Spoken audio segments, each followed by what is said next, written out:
नमस्कार मित्रों। वृश्चिक राशि वालों, 12 अगस्त को सूर्य ग्रहण पड़ रहा है और रात को 11:17 से लेके पूरी रात चल के 4:25 AM में सुबह ये ग्रहण समाप्त होगा।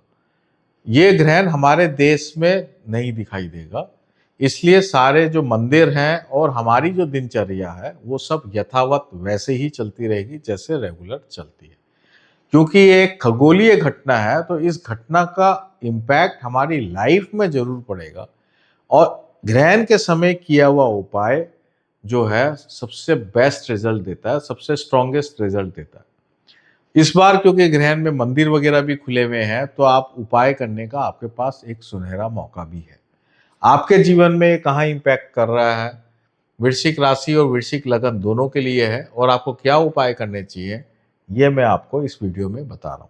तो सबसे पहले हम देखें, सूर्य ग्रहण जो है अश्लेषा नक्षत्र में पड़ रहा है। अश्लेषा जो नक्षत्र है आपके 9th हाउस में है और अश्लेषा नक्षत्र का जो स्वामी है बुध, वो भी 9th हाउस में है, भाग्य भाव में है।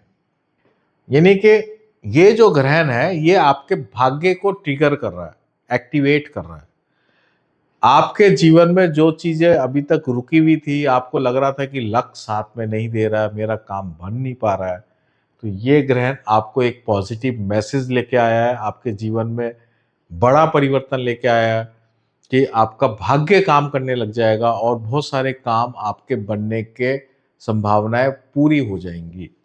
तो ये एक बहुत ही पॉजिटिव टाइम आपका ट्रिगर आउट कर रहा है। ग्रहण हमेशा ट्रिगर करते हैं, ठीक है। 9th house. अब हम आगे चलते हैं कि ये अश्लेषा नक्षत्र पे जो डायरेक्ट जो है दृष्टि है वो अनुराधा नक्षत्र की है, जिसके स्वामी जो है शनि।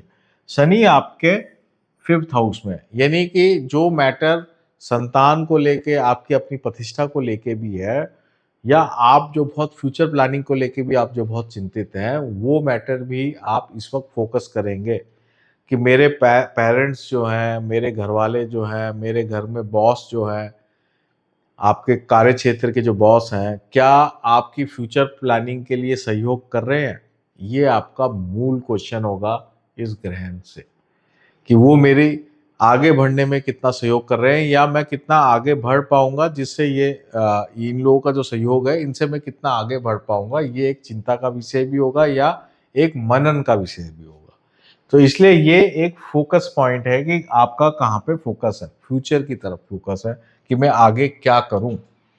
आपकी लेफ्ट दृष्टि जो है वो मघा नक्षत्र से आ रही है। मघा नक्षत्र के स्वामी केतु होते हैं और इस वक्त केतु मघा नक्षत्र में ही मूव भी कर रहे हैं।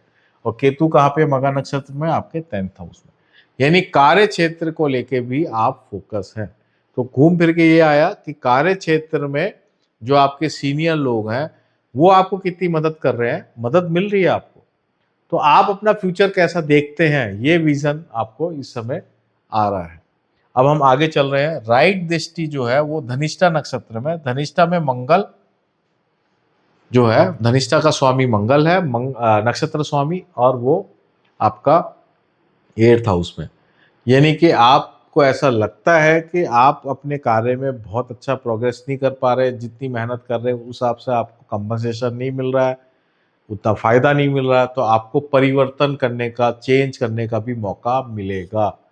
आपको प्रमोशन मिलने का मौका भी मिलेगा, लेकिन जब प्रमोशन मिलेगा तो आपको एक डिपार्टमेंट से दूसरे डिपार्टमेंट, एक जगह से दूसरी जगह शिफ्ट करना पड़ सकता है। आप एक कंपनी से दूसरी कंपनी में भी जा सकते हैं। ऐसे सारे चीज़ें एक्टिवेट हो रही है। यानी ये जो ग्रहण है ये ओवरऑल आपके करियर को स्ट्रांगली फोकस कर रहा है और फ्यूचर प्लानिंग को स्ट्रांगली फोकस कर रहा है। सूर्य जो है अश्लेषा नक्षत्र में है और इसकी जो लता है वो पूर्वाषाढ़ा नक्षत्र में पड़ रही है और पूर्वाषाढ़ा नक्षत्र के स्वामी शुक्र है। तो यहाँ आपको प्रॉब्लम है, ये इस प्रॉब्लम को इंडिकेट करता है जिसके कारण आप एक तरह से चिंतित हैं। आपको क्या प्रॉब्लम आ रही है? फाइनेंशियल मैटर्स, कि मुझे उतना पैसा नहीं मिल रहा, जो मेरी क्षमता है उतना पैसा कैसे आए, मैं अपने पैसे को कैसे इंक्रीज करूं, ये आपके क्वेश्चन ये ग्रहण जो है ट्रिगर कर रहा है, ट्रिगर करेगा। आपको ये महसूस होगा, ये ग्रहण जैसी होगा तो ये सारी बातें आपको स्ट्रांगली आपके मन में आएंगी। तो ये फाइनेंशियल मैटर्स को बहुत ही ज़्यादा ट्रिगर कर रहा है। तो ये ओवरऑल अगर हम देखें तो आप अपनी फ्यूचर प्लानिंग और फाइनेंशियल मैटर्स को लेके आप फोकस भी रहेंगे और उससे संबंधित आपको मेजर डिसीजन लेना पड़ेगा। और ये मुझे इसका जो असर है वो 3 महीने तक रहता है। ओवरऑल ग्रहण का इम्पैक्ट आपकी लाइफ में पॉजिटिव ही है, नेगेटिव नहीं है।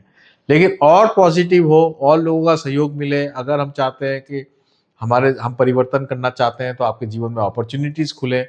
तो अगर आपकी कुंडली में अच्छे योग हैं तो बहुत ही अच्छी बात है, अगर खराब योग हैं तो आप उसको अच्छा कैसे करें, उसका मैं आपको उपाय बता रहा हूँ। तो सबसे पहला जो मुझे इसमें स्ट्रांगली जो उपाय आपका नज़र आता है इस ग्रहण के दिन जो आपको करना चाहिए, सावन का महीना है, बृहस्पति, शनि और आपके भाग्य भाव में और भी बहुत सारे प्लैनेट्स हैं, तो आपको शिव अभिषेक करना चाहिए। आपको पंचा अभिषेक करना चाहिए। 5 चीज़ों से भगवान शिव को अभिषेक करें, दूध, शहद, चीनी और पंचामृत वगैरह से आप पूरा 5 चीज़ों से अभिषेक करें।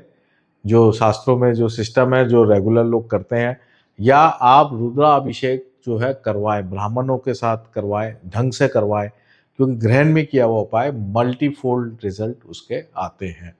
और आप अभिषेक करके भोजन भी कराएँ लोगों को, भोजन कराने का भी आपको विशेष फल मिलने वाला है मंगल के कारण। ठीक है, पहला तो ये मैंने आपको उपाय बता दिया। अगर आप ये उपाय नहीं कर पा रहे हैं, तो आप दूसरा जो उपाय है, वो है आप कुलदेवी के दर्शन कर सकते हैं। कुलदेवी के स्थान में चले जाएँ, कुल देवता के स्थान में चले जाएँ और वहाँ जाके अपनी प्रार्थना लगाएँ और वहाँ पे प्रसादी का वितरण करें। ये ज़रूर आप करें, तो इससे भी आपको बहुत ही विशेष फ़ायदा होने वाला है। ये 2 उपाय में अगर आपको ये दोनों उपाय नहीं जम रहे हैं, तो आपको ऐसा लगता है पॉसिबल नहीं हो पा रहा है, तो आप घर में बैठ के जो उपाय हो सकते हैं, जैसे शिव जी का पाठ करना, कोई भी आप पाठ मंत्रों का जाप करना, गुरु मंत्र करना। गुरु आपके 9th हाउस में, अगर आपने गुरु दीक्षा ले रखी है और आपको मंत्र प्राप्त है, तो ग्रहण वाले दिन आप केवल गुरु मंत्र भी अगर आप 2-4 घंटे कर लेते हैं या ग्रहण काल में कर लेते हैं, तो आपको बहुत ही चमत्कारिक रिज़ल्ट उसका मिलने वाला है। तो आप इस तरीके से आप ये उपाय करें और अपने जीवन में बड़ा ट्रांसफ़ॉर्मेशन लेके आएँ, क्योंकि ये ग्रहण आपके जीवन में एक पॉज़िटिव ट्रांसफ़ॉर्मेशन लाने का मौका आपको दे रहा है।